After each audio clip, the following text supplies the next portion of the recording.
What secrets are hidden inside a snowflake? When winter comes, we like to look up at the sky, wondering, will it snow today? We wait excitedly for the first snow, and when big snowflakes fall, we sometimes make snowmen. Seeing snow-covered white roads makes our hearts calm and quiet. But snow does not appear just because it is cold. Water vapor needs a very tiny seed to become an ice crystal. A tiny particle, like dust in the air, plays this important role. Without a seed, water cannot freeze easily even below zero, and it may stay a little unstable. When water touches a dust particle, the ice crystal begins to grow quickly. The first shape of a snow crystal is usually a hexagon. We can understand why if we examine water molecules. Water is made of 1 oxygen and 2 hydrogen atoms. This combination creates a weak pull called a hydrogen bond. Water molecules connect like holding hands and try to find the most comfortable distance and angle. This stadial arrangement often forms a 6-sided ring. That is why a snow crystal usually begins as a hexagon. No matter which snowflake we see, they all start in a similar way. Yet, there is a saying, no 2 snowflakes are alike. In 1885, Wilson Bentley took the first photographs of snowflakes. He left behind thousands of pictures, and every snowflake in them looked different. The reason is simple. Snowflakes grow while floating in clouds.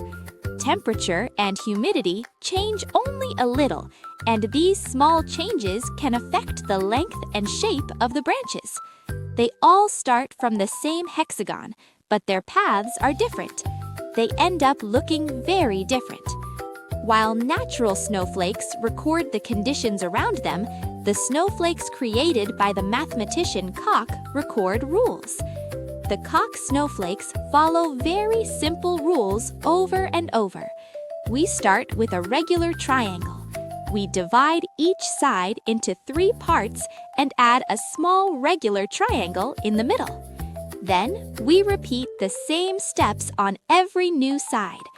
At first, the triangle's edges are smooth, but step by step, it grows jagged like the teeth of a saw. Then, something very strange happens.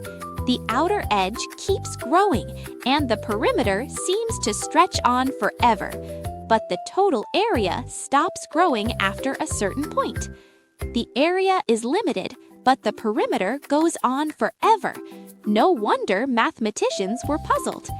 It becomes even more fascinating when we examine the Koch snowflakes closely.